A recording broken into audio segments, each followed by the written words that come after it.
बिहार की सियासत में नई सुगबुगाहट दिख रही है और जो बढ़ता वोटिंग परसेंटेज है कहीं ना कहीं अपने आप में बता रहा है कि शायद कोई बड़ा चेंज बिहार में होने वाला है। अब तक इतनी वोटिंग परसेंटेज कभी नहीं आई थी। पिछली बार से तुलना करें 57% के बाद इस बार 60% से ज्यादा मतदान क्या कह रहा है? सवाल यही है, वोटर के मन में क्या चल रहा है? क्या परिवर्तन की लहर है या फिर मौजूदा सरकार पर भरोसा ज्यादा जताया वोटर्स ने? ये हम जानने की कोशिश करेंगे और हमारे साथ कुछ मेहमान भी जुड़ेंगे। मैं एक बार सबसे परिचय करा दूं आपका।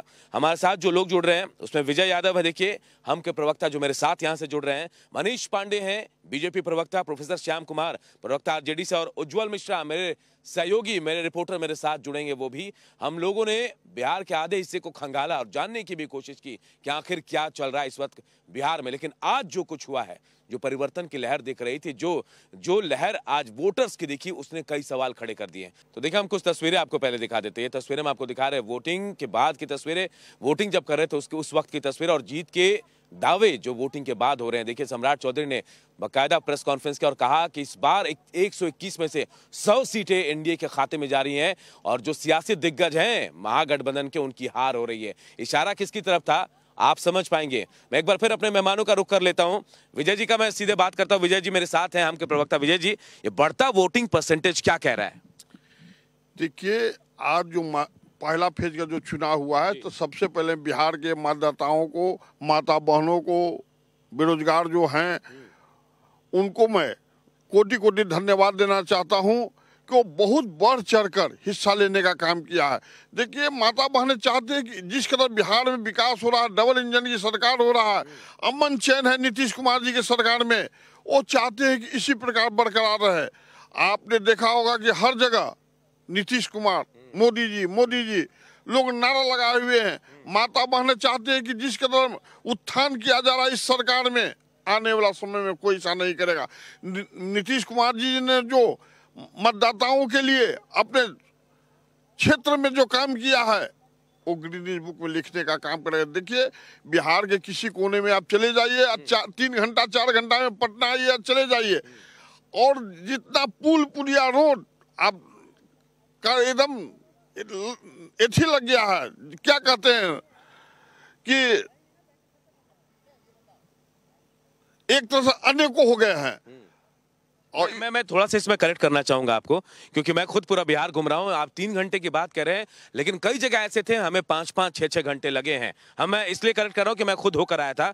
और ये जो बढ़ता वोटिंग परसेंट है अपने आप में बहुत कुछ कह रहा है। मेरे साथ और भी मेहमान है, उनका रुख कर लेता हूँ। प्रोफेसर श्याम कुमार है, प्रवक्ता आरजेडी के। श्याम जी, विजय जी जो कह रहे हैं, क्या आप उससे इत्तेफाक रखते हैं कि लोग इस बात पर भरोसा कर रहे हैं कि नीतीश कुमार बेहतर काम कर रहे हैं और महिलाएं खासकर ज्यादा फोकस हैं उनके काम को लेकर? लेकिन एक परसेप्शन ये है कि ज्यादा वोटिंग परसेंटेज मौजूदा सरकार के लिए खतरे की घंटी है। देखिए, बम्पर वोटिंग होने का मतलब क्या होता है? आप बिहार के जमीन से राजनीति और चुनाव को कवर करते हैं। बम्पर वोटिंग होने का मतलब है कि जो शासन सत्ता में दल में उसकी राजनीतिक विदाई होगी। और आपको ये बताना चाहते हैं कि जिस तरह से इन चुनावों में, खासकर ये चुनाव में आपने देखा होगा कि 20 साल मुख्यमंत्री रहने के बावजूद भी मतलब एनडीए ने चेहरा घोषित न करना ये अपमान है।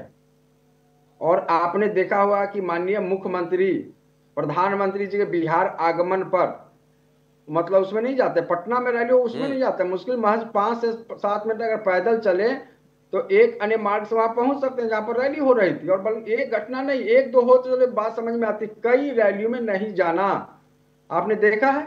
तो ये कहने का मतलब है, वक्त है कि पहली बार इस चुनाव में न बिहार की राजनीति में, हिंदुस्तान की राजनीति, जो सकारात्मक राजनीति की एक लाइन तेजस्वी यादव साहब ने खींच दी है, जैसे युवा और रोजगार, उसके एक बड़ी छाप पड़ी है।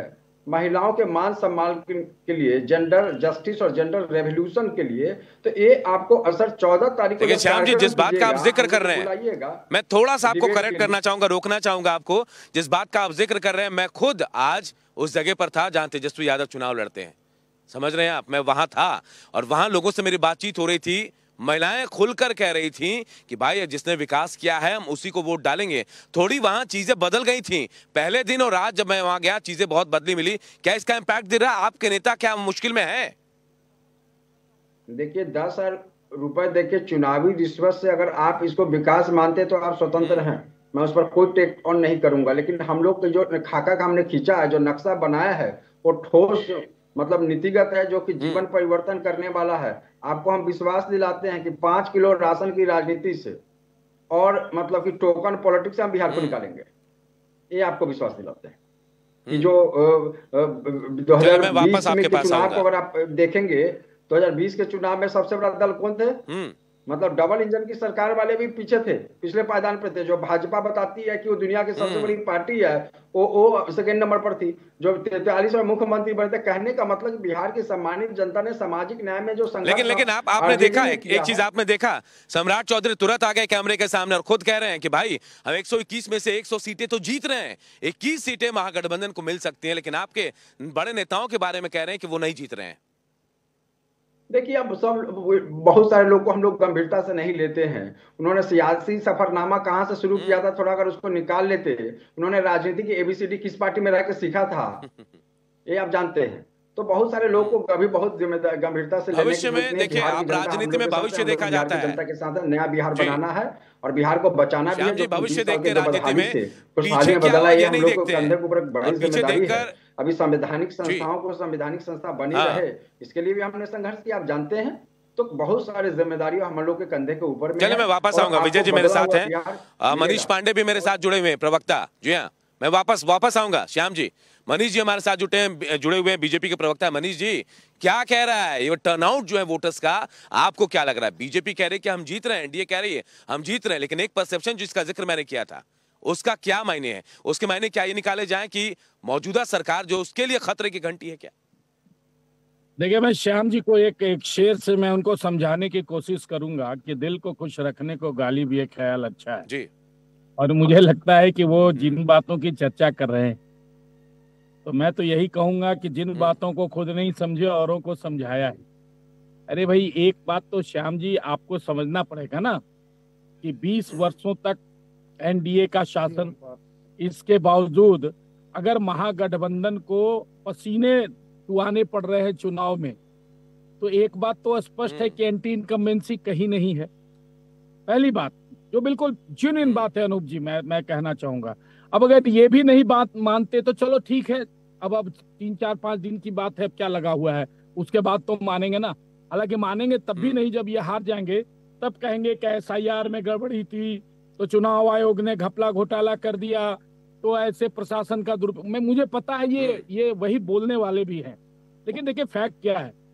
आपने कहा कि वोट प्रतिशत बढ़ा, उसके 2 बहुत महत्वपूर्ण कारण है। हम लोग राजनीतिक कार्यकर्ता के रूप में जो समझ पाते हैं वो यह है कि एक तो हम लोग जो जमीन पर देख रहे हैं, महिलाओं में जो उत्साह है, जो आधी आबादी हमारी है, वो जिस प्रकार से सभाओं में चलकर खुद आती है। हम लोग पहले महिलाओं की राजनीति में ये हिस्सेदारी हम नहीं देख पाते थे, तो बिल्कुल स्वाभाविक है। अब ये कहेंगे कि सरकारी तंत्र लेके आता है, ये आता है, चलो ठीक है, विपक्ष है कहता है, कहने दो। लेकिन हम लोग जो समझ रहे हैं कि एक तो आधी आबादी की सहभागिता राजनीति में बहुत ज्यादा बढ़ी है, उसका कारण है कि उसके लिए काम हुआ है।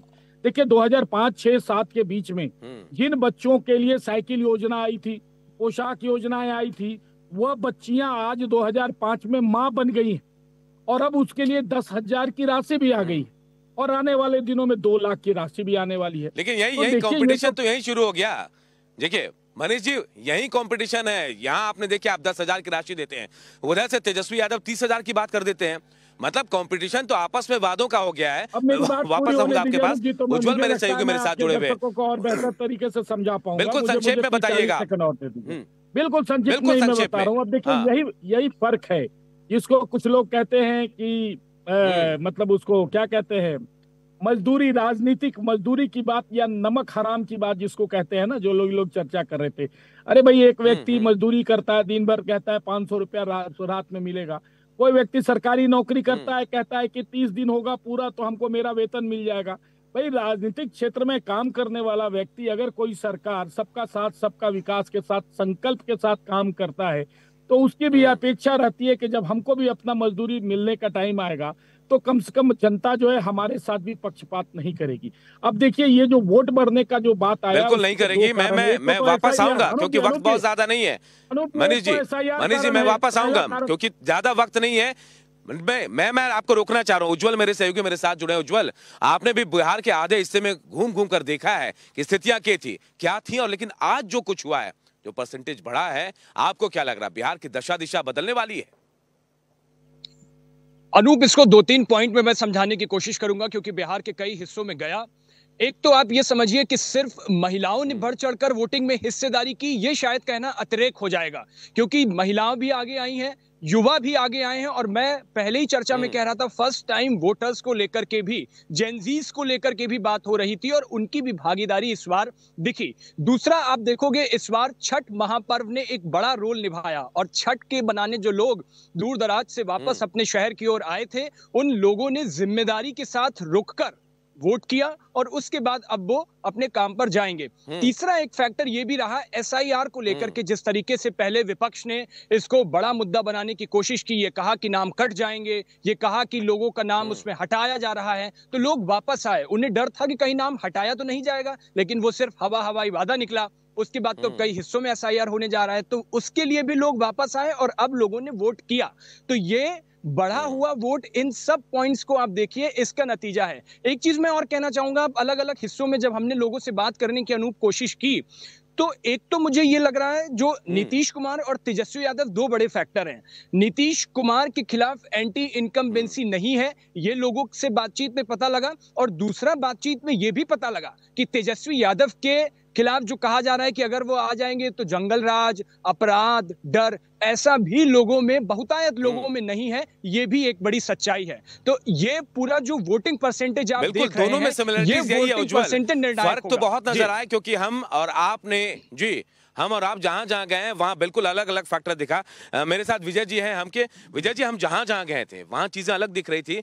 नीतीश कुमार के साथ महिलाओं के जाने की बात तो होती थी, लेकिन वही महिलाएं कह रहे थे शराब बंद नहीं हुआ है, मतलब शराबबंदी नहीं हुई है, जिसका इंपैक्ट उनको दिख रहा है। तो नाराजगी वहां है। बीजेपी कह रही है कि भाई उनका इंपैक्ट दिखा, बीजेपी के साथ वो वोटर्स आए हैं जो पहले जेडीयू के साथ थे, लेकिन महिला यहाँ किसके साथ जा रही पता नहीं चल पा रहा है। देखिए ना, हमारे आदरणीय जीतनराम मांझी पहले ही कहा करते थे कि 121 सीट पर जो होने वाला चुनाव है उनमें 100 सीट एनडीए गठबंधन का चुनाव जीतेगा, जो आज सम्राट चौधरी जी ने स्पष्ट कहा है। देखिए, मांझी जी हमेशा कहा करते हैं कि बिहार को जिस प्रकार ये लोग बलगलाने का काम कर रहे हैं, चाहे तेजस्वी यादव हो या राहुल गांधी हो, कभी वोट चोर की नारा देते हैं, कभी हाइड्रोजन बम की बात करते हैं, कभी सेना की बात करते हैं। तो बिहार की जनता समझ चुकी कि सिर्फ बलगलाने का काम कर रहे हैं।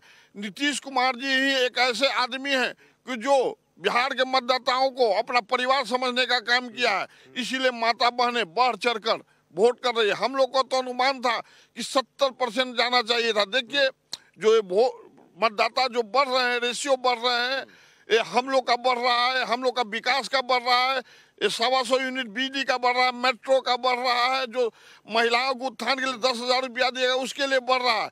हम लोग, मांझी जी हमेशा कहा करते हैं कि बिहार को विपक्ष मुक्त बिहार बनाना है। आप जिस बात का जिक्र कर रहे हैं कि जीतनराम मांझी कहते थे, जीतनराम मांझी तो ये भी कहते थे कि शराब खुलनी चाहिए, लेकिन देखिए इसका विरोध भी हो रहा। मैं वापस आऊंगा आपके पास, वक्त बहुत ज्यादा नहीं है। मैं श्याम जी आपके पास आऊंगा। बिल्कुल संक्षेप में कहा जाता है कि बढ़ता वोटिंग परसेंटेज विपक्ष के लिए अच्छी खबर होती है, बिल्कुल संक्षेप में बताइए, क्या वाकई ऐसा लग रहा है आपको? हकीकत यही है, तमाम सर्वे में तेजस्वी यादव साहब को राज्य स्टार बताया गया है, और जून से लेकर अब तक तो इसमें कोई बेईमानी नहीं है। 14 तारीख को उनके नेतृत्व में सरकार बनेगी, आरजेडी के नेतृत्व में महागठबंधन की सरकार बनेगी, बिहार बदलेगा, नया बिहार बनेगा। मित्र मनीष जी चूंकि वो शायरी की दुनिया में अपनी दखल रखते हैं, उसमें बड़ी छोटी सी एक बात आपको जरूर यहाँ बताना चाह रहा हूँ कि धूल चेहरे पे थी और आईना साफ करता रहा, तो मैं इस पर ज्यादा टेक ऑन करने की समय इनके पास कम है। लेकिन एक बात यहाँ जरूर बताना चाहूंगा, जीतनराम मांझी साहब की चर्चा कर रहे थे, एक 10 सेकंड दे दीजिएगा, मैं जल्दी से बात रख देता हूँ कि इनके यहाँ क्या सिर फुटबॉल है कि वो मुख्यमंत्री से केंद्रीय मंत्री तक हैं, लेकिन आप समझिए कि 8 सीट मांगते रहे, 6 सीट पर उनको विदाई दे दी गई। माननीय मुख्यमंत्री आज तक मुख्यमंत्री के चेहरा नहीं बन सके। उनका मैटर है, उन पर बाद में बात कर लेंगे हम।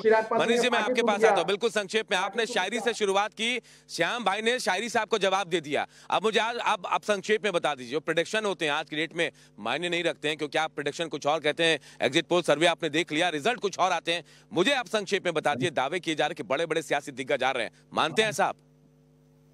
देखिए, मैं अपने पहले ही बातों को फिर से दोहराऊंगा कि देखिए, इतना स्पष्ट रूप से है कि 20 वर्षों के बाद भी विपक्ष को बिहार में एंटी इनकम्बेंसी नहीं दिखी और पसीने बहाने पड़ रहे हैं। बिहार की जनता तय करेगी निश्चित रूप से। अगर सरकार, एनडीए की सरकार ने गलत काम किए होंगे, अगर यहाँ अपराध बढ़ा होगा, भ्रष्टाचार बढ़ा होगा, हत्याएं बढ़ी होगी, अगर जन सरोकार के काम नहीं हुए होंगे, तो फिर क्यों एनडीए को वोट देगी बिहार की जनता। लेकिन इतना मैं जरूर कहूंगा चलते चलते अनूप जी, कि बिहार की जनता को विकास की लत लग गई है। और ये लत जो है ना, वो बिहार की जनता, मुझे नहीं लगता है कि अभी इसमें परिवर्तन करने की कोशिश करेगी और इसको निरंतर जारी रखेगी, क्योंकि 20 वर्षों तक लगातार। बिल्कुल, देखिए आपने जिस लत की बात की, मैं उसी की बात कर रहा हूं, क्योंकि यहाँ भी कंपटीशन है। आप 10 करते हैं तो अगला 20 करता है, वो 20 करता है तो आप 30 करते हैं। लेकिन चलिए, विकास तो सतत प्रक्रिया है, वो होती रहेगी। मेरे साथ विजय जी हैं। विजय जी, मैं बिल्कुल आपके पास आऊंगा। आपको क्या लगता है कि ये परसेंटेज किसके पक्ष में जा रहा है? आरजेडी ये कह रही है कि नहीं हम जीत रहे हैं, एनडीए कह रही है हम जीत रहे हैं, लेकिन होगा क्या? ये 14 तारीख को पता चलेगा। देखिए, बिहार की जनता जानती है कि 243 सीट में 200 सीट तो आरजेडी वाले ने, गठबंधन वाला बेचने का काम किया है। तो जब वो बेचने का काम किया तो उनको वोट कहां से मिलेगा? अरे हम लोगों ने ईमानदारी से फल को बोया है, बीज को बोया है, तो काट रहे हैं, वोट हम लोग को मिलेगा। इसलिए हम लोग 121 में 100 सीट हम लोग चुनाव जीतने जा रहे हैं। एनडीए गठबंधन ये पहले से भी हम लोग तय कर चुके थे, और ये लोग सिर्फ गाल बजाने का काम करते हैं। ये लोग झूठ सच करके जनता को गुमराह कर रहे हैं। जनता जान रही है कि जब पैसा देकर टिकट इन लोगों ने दिया है तो इसको वोट देंगे तो बिहार को लूट लेगा, इसीलिए जानती है। और कितने सीट एकदम टारगेट बता दीजिए? 100 सीट हम लोग जीत के आ रहे हैं फर्स्ट फेज में, और दोनों फेज मिलाकर 225 सीट जीतेंगे, और विपक्ष मुक्त बिहार बनाने का काम हम लोग करेंगे। बिल्कुल, देखिए उज्जवल, मैं आपके पास आना चाहूंगा। उज्जवल, जो तमाम रिएक्शंस आप सुन रहे हैं, इसके बाद क्या मायने निकाले जाए? दो अलग अलग प्रेडिक्शन है बढ़ते वोटिंग परसेंटेज को लेकर। एक तरफ एंटी इनकम्बेंसी की बात कही जाती है, तो वहां इस बात को एनडीए मानने से इनकार कर रहा है। अनूप, देखिए, लगातार जिस तरीके से जिक्र हो रहा है कि बढ़ता वोटिंग परसेंटेज कई बार सत्ता पक्ष के लिए नुकसानदेह साबित होता है, लेकिन ये मिथक कई बार टूटा है। ये क्यों भूल जाते हैं हम? कई दफे ऐसा हुआ है कि वोटिंग परसेंटेज बढ़ा है और उसमें वापस से वही फिर सत्ता पक्ष के आए हैं।